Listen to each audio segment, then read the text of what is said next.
Recently, I was in a charity store, and I encountered a whole bunch of Skylanders figurines for next to nothing. Now, I know Skylanders figurines are pretty huge in terms of what we generally use for tabletop RPGs, but I figured if I paint them up well and use them creatively, I'd get some good mileage out of them. I'm going to begin by taking some of the more mechanical pieces I found, paint them up in a dwarven colour scheme, and use them to guard a dwarven mine. This is how I made that.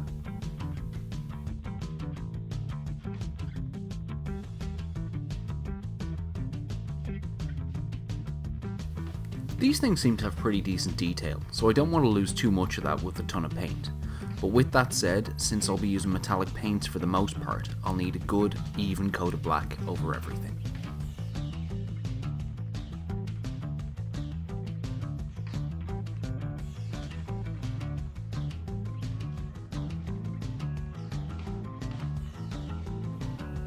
When I think about dwarves and dwarven colour schemes, golds, reddish bronzes and weathered iron are generally the colours that come to mind, so they're the colours I'm going to be using here.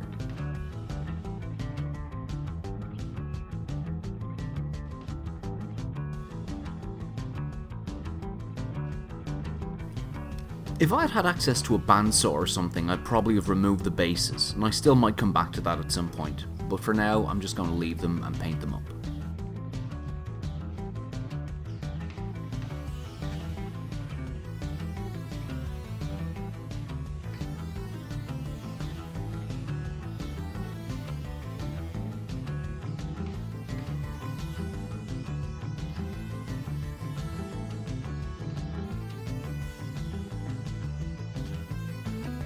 Off camera, I removed a pair of wings from the back of this guy's head.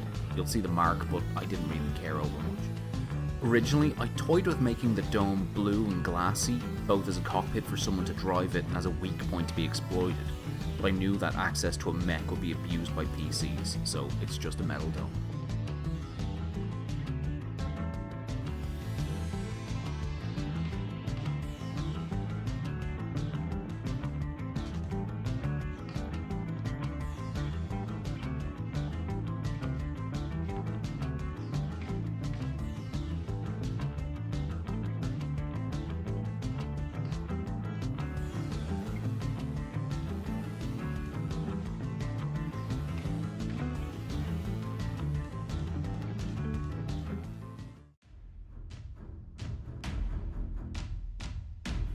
The encounter I envision for these guys starts in an abandoned dwarven mine.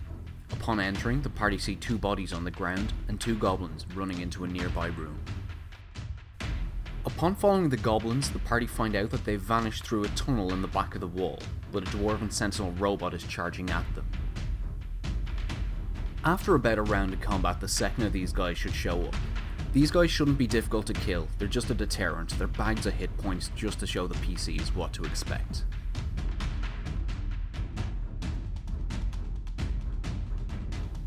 Hopefully the party will search the bodies they saw, as one has a piece of paper saying, "The beast was harmed by lightning, but my hammer could not dent its hide."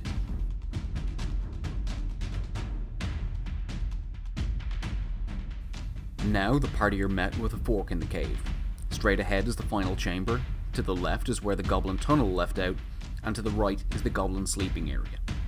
If they go to the left, the drilling machine will charge whoever rounds the corner, killing the goblin as it goes. Its drills tear shields apart, and it shoots a short cone of flame every 2 rounds.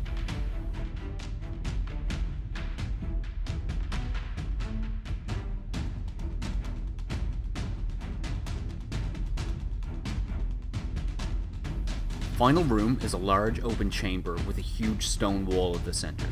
The goblins that remain run silently behind the wall. Hopefully the party are pretty wary about rounding blind corners at this point and they gather on one side, because this is when the dwarven stone crusher emerges, smashing through the wall as it does. The warning from earlier refers to this guy. The 3 lights in the area are humming with electricity and deal huge damage to him if he punches them. He also takes double damage from lightning attacks like Thunderwave, but half or none from physical attacks. It is attracted to noise and be made to charge the lights.